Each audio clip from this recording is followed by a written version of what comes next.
Hello to my fellow history lovers. I am going to put you in a difficult moral quandary that Washington and the British faced and see how you would have come out. So first, a quick thank you to Mike in the comments for letting me know about this situation. It was a fascinating one I didn't know about.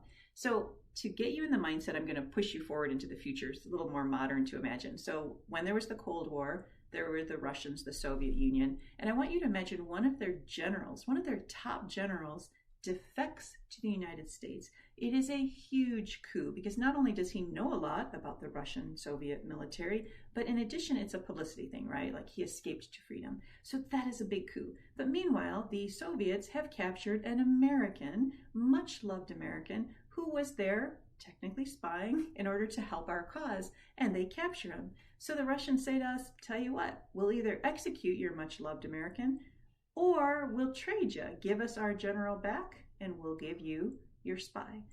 What would you do? So this is the situation that Washington and the British face. Only this time, we're going to go back to the Revolutionary War, and it is Benedict Arnold. And he has been finagling with the British that he will hand over West Point, find a way to hand it over for enough money. And the guy who's sort of doing the deal, kind of going back and forth between the lines, is named John André. So to finish the deal, John André finally goes to West Point. They meet face to face, and believe it or not, Arnold actually gives him a map. I kid you not. Like, here's West Point, this is what you need to do. And André takes the map and sticks it into his boot and tries to get back safely to the British lines, but he's intercepted, he's captured by the militia, and Arnold flees. As soon as he finds out, he flees to a waiting warship. So now we're in that situation, right?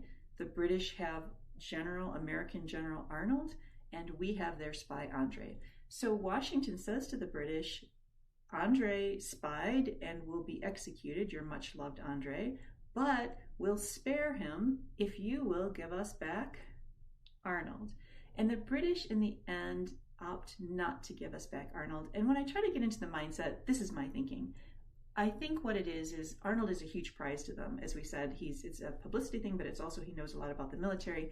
And what they're certainly hoping is there might be other people, high up officers, who are thinking, I think this Continental Army is going to fail. Maybe we should go back over to the British side. But if they were to hand Arnold back over, no defector is going to touch them with a 10-foot pole. So for their own sort of future cause, I think is why they end up sacrificing André and keeping Arnold. Anyway, thank you for letting me share. I'm going to link to a much longer article that goes a lot more in depth, but I thought it was an interesting situation. I'm curious what you would have done. Anyway, thanks for letting me share. I'll see you tomorrow.